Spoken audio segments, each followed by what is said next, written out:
Hi guys, I am making this video because the verse that says there is therefore no condemnation for those who are in Christ Jesus. Because of what Christ did, we can stand blameless, faultless, pure, and innocent. And I just want us to really tell shame to get the F out. It has no place in our life, and we can stand unashamed. So, where do we get shame in our lives? I'm going to talk back about the dysfunctional family model. I've been on this kick lately because I really find it important to go to the childhood, to go to the past in order to seek the answers for why we developed this way, why we're so gosh darn embarrassed or guilty or feeling ashamed all the time. Well, a lot of it happened from a transferring of shame. Maybe we had a mother who was an alcoholic, and someone else said, like, oh, look at your mother, like other people talking down about us. Or maybe it was one of your parents' deep-rooted shame inside of themselves, and that transfers. Kids can pick up on if a parent's embarrassed, if a parent's ashamed, if a parent's not proud of who they are. Hi, Miriam. And so we have this deep-rooted sense of shame that grasps onto our identity, which is actually not a part of our identity. There is therefore no condemnation for those who are in Christ Jesus. And we have this thing that we're dealing with, and we cope with it in all kind of different ways. If we don't accept ourselves, if we don't have a high sense of self-esteem, we get into depression. We have anxiety, restlessness. We have all kinds of issues that we either drink to cope with. We do drugs. We do sexual stuff. We are high achievers. We seek to work, achieve, do better, to sort of create a mask of self-assurance, to create a mask of worthiness. But we don't believe in the depths of our soul that we are worthy. We don't accept that Christ found us valuable. Christ found us worthy, and that's why he came to this earth, to pursue relationship with us, to redeem him unto himself. Dysfunctional families tear down self-esteem by teaching children that their feelings are not important. Hi, Aria. This is really important, you guys. If you are shamed and blamed, because parents can shame children and other figures in life too, whether it be a teacher, a grandparent, family member, when a child has an expression, maybe they want to dance freely in public. You can imagine who this is, whose childhood reference this is. Aw, you're awesome too. Thanks for listening. Thanks for being part of it. You rock. Functional families affirm their children's feelings. Functional families acknowledge the children's feelings. They respond to the children's feelings. They affirm them when appropriate. They nurture the children's feelings. Dysfunctional families reject the children's feelings. And what that does is it teaches a child that there's something wrong with them. It teaches a child that they don't have a right to feel. It teaches a child that they must be perfect and good and always happy all the time. Well, nobody is perfect and good and always happy. So now we're getting into the fake game. Now we're getting into the let's put a show on, let's hide all of our crap, let's put it under the rug, and all of that disingenuous, toxic type of living. In the dysfunctional family, the child's feeling might take a backseat to, that character that's the addictive or compulsive. Sometimes it's the patriarch, but it's the character that it's all about them. And see, what's ironic is they're allowed to have feelings. Dad's allowed to get angry.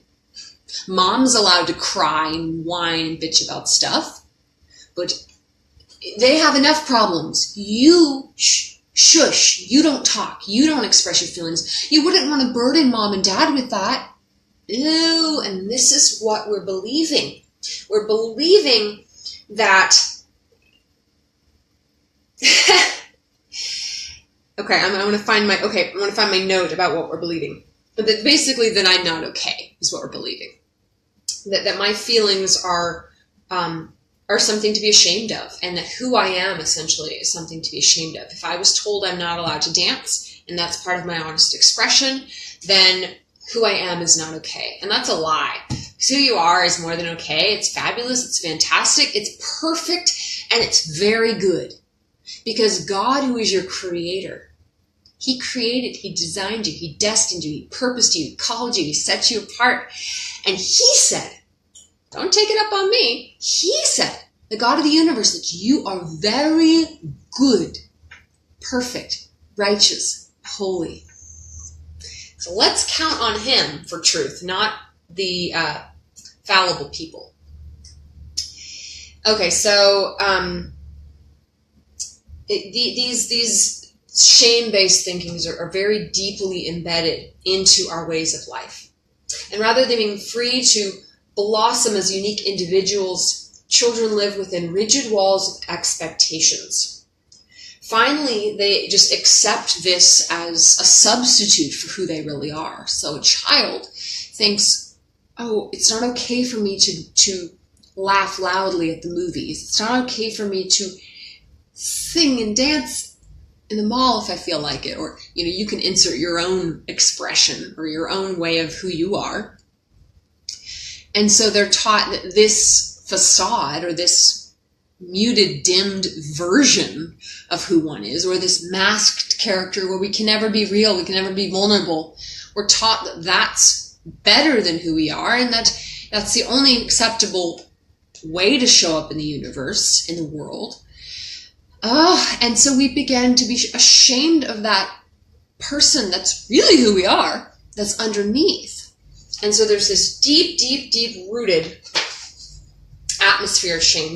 When I was a child, I grew up with my grandfather, and we have a pretty good relationship today, but unfortunately many of my feelings were rejected.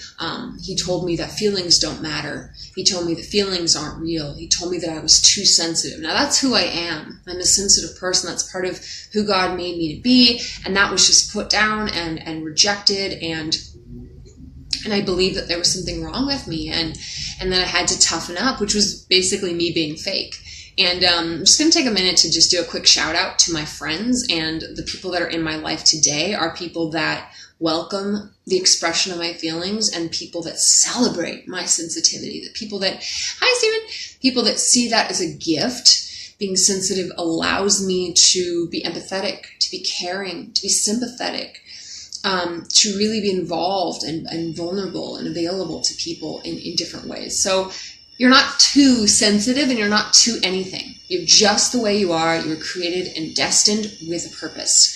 So let's reject this sense of shame. Let's reject, the idea that we have to be these certain, yes, Jesus defines who you are. Wow. You're a high price. Yes, it's so high. Yes, self-expression. Living in and through love. I dig your testimony. I'd love to hear more. Gotta go. Okay, bye-bye. Thanks for tuning in. Very good. So do you identify with this concept of a shame-based identity? Is there something that you're not proud of yourself? You're not happy. You've not accepted a part of who you are. Maybe you're okay with the good little church girl part, but you haven't accepted something else about yourself. Is there the idea that you're not good enough, that you're not doing enough, that you're just never approved of? Well, if you can relate to that, I just want to remind you that there is no condemnation for those who are in Christ Jesus. And I would recommend the affirmation, I accept God's love for me. I accept God's love for me. And even you can do a ton more affirmations where you're saying, I am not ashamed of who I am. I'm just making this stuff up off the top of my head. But you literally look in a mirror. Wow. And maybe be gentle with yourself. Maybe, even touch your shoulder and just be kind to your body. Maybe you're putting your lotion on, or guys, while you're shaving, styling your hair. I'm not sure what guys do. Body wash, I don't know. But love your body, love yourself, and communicate with your own self. And begin to accept yourself. And shame is not an option. Be a person who stands unashamed. Be a person who, when they hear that, oh, I'm not good enough, reject that shit and begin to accept and step into and renew your mind with the truth, with the reality in Jesus Christ that you are righteous, you are holy, you are pure, and you are very good. Hope and freedom, guys. Bye.